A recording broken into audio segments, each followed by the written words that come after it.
4 महीने पहले आषाढ़ शुक्ल एकादशी को भगवान विष्णु योग निद्रा में चले जाते हैं और उस दिन से चातुर्मास आरंभ होता है।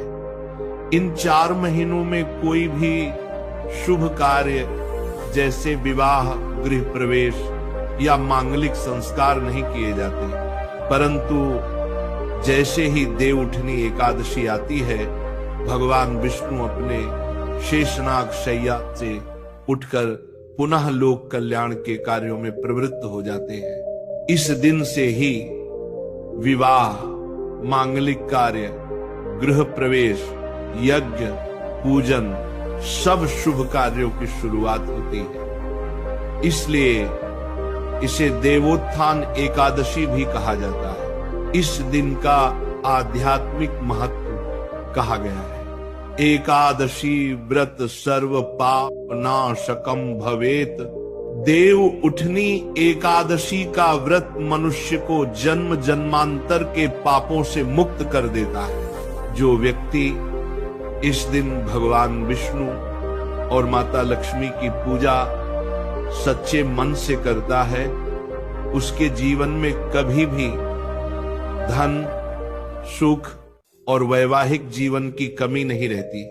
ये वह समय होता है जब धरती पर स्वयं देवता लोकों में गति करते हैं और जो भी साधक इस दिन विधिवत पूजा, व्रत और दीपदान करता है, उसे करोड़ों यज्ञों के समान फल प्राप्त होता है। देव उठनी एकादशी पर क्या करना चाहिए? सुबह ब्रह्म मुहूर्त में उठकर स्नान करें, शुद्ध वस्त्र धारण करें और अपने घर के मंदिर को सजाएं।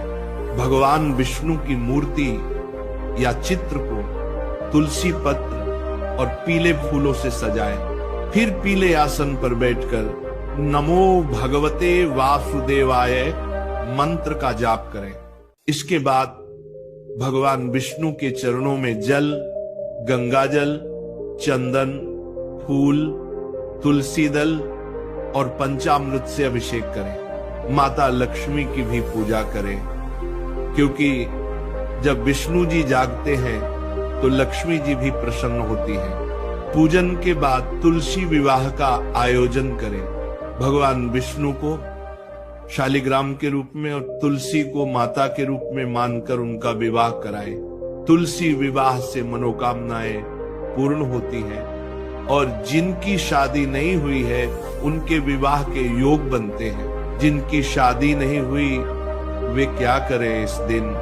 अगर आपका विवाह नहीं हुआ है तो देव उठनी एकादशी का दिन बहुत शुभ होता है। इस दिन प्रातःकाल स्नान करके पीले वस्त्र पहने, भगवान विष्णु की मूर्ति के सामने दीप जलाएं और ये मंत्र बोले, नमो भगवते वासुदेवाय नमः। फिर भगवान विष्णु और तुलसी माता का विवाह देखें या स्वयं अपने घर में तुलसी विवाह कराएं।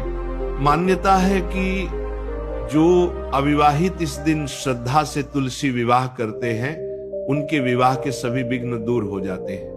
आप तुलसी माता को चूड़ी, बिंदी, सिंदूर, साड़ी और फल अर्पित करें और प्रार्थना करें, हे विष्णु भगवान, जैसे आपने तुलसी माता को स्वीकार किया, वैसे ही मेरे जीवन में भी योग्य जीवन साथी का आगमन हो। फिर विष्णु भगवान को पीले पुष्प, मिठाई और तुलसी दल चढ़ाए। देव उठनी एकादशी की विशेष पूजा विधि संध्या के समय एक दीपक जलाएं, जिसमें शुद्ध घी या तिल का तेल डालें। विष्णु भगवान के समक्ष दीपक रखकर प्रार्थना करें, हे विष्णु प्रभु, आज आप योग निद्रा से जागे हैं, कृपया मेरे जीवन को भी प्रकाश से भर दो। इसके बाद विष्णवे नमः मंत्र का 108 बार जाप करें। इस दिन व्रत रखने वाले को केवल फलाहार करना चाहिए और दिन भर मन, वाणी और कर्म से पवित्र रहना चाहिए। देव उठनी एकादशी के दिन क्या नहीं करना चाहिए? इस दिन क्रोध, झूठ, मांसाहार, मद्यपान और किसी भी प्रकार की हिंसा से दूर रहना चाहिए। बुरे विचार, ईर्ष्या या निंदा करने से भगवान नाराज होते हैं। अगर कोई व्यक्ति इस दिन दूसरों को दुख देता है तो उसका व्रत अधूरा माना जाता है। साथ ही इस दिन तुलसी का पत्ता तोड़ना भी वर्जित है। तुलसी माता स्वयं इस दिन पूजा के केंद्र में रहती हैं, इसलिए उन्हें छूना या तोड़ना मना होता है। देव उठनी एकादशी की कथा संक्षेप में पुराणों में कथा आती है कि जब असुरों का आतंक बढ़ गया था तब भगवान विष्णु ने 4 महीने तक योग निद्रा में जाकर सृष्टि की ऊर्जा को पुनर्संतुलित किया। देवताओं ने जब भगवान से प्रार्थना की तब कार्तिक शुक्ल एकादशी को भगवान ने नेत्र खोले। उस क्षण से संपूर्ण ब्रह्मांड में प्रकाश फैल गया और वही दिन देवोत्थान एकादशी कहलाया। इस दिन से देवता पुनः अपने कार्यों में लगते हैं और शुभ कार्य आरंभ होते हैं। इस दिन का धन और सौभाग्य से संबंध कहा गया है।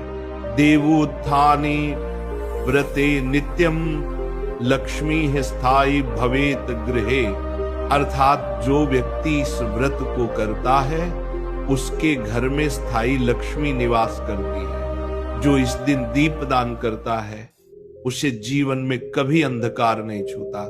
अगर कोई व्यक्ति आर्थिक कठिनाई में है तो उसे विष्णु जी के नाम का दीप जलाकर आचमी नारायणाय नमः मंत्र बोलना चाहिए। इससे जीवन में स्थायी सुख और धन की प्राप्ति होती है। सारांश आत्मिक भाव से देव उठनी एकादशी हमें यह सिखाती है कि जैसे भगवान विष्णु 4 महीने के विश्राम के बाद जागते हैं, वैसे ही हमें भी अपने जीवन की नकारात्मकता से उठकर नए सिरे से शुरुआत करनी चाहिए। ये दिन सिर्फ पूजा का नहीं बल्कि जागरण का प्रतीक है, आत्मा के जागरण का। जो व्यक्ति इस दिन सच्चे मन से भगवान विष्णु और तुलसी माता की आराधना करता है उसके जीवन में सुख, शांति और प्रेम का संचार होता है। अगर तुम इस दिन श्रद्धा, विश्वास और प्रेम से पूजा करोगे तो भगवान विष्णु तुम्हारे जीवन की हर अंधेरी रात को उजाले में बदल देंगे।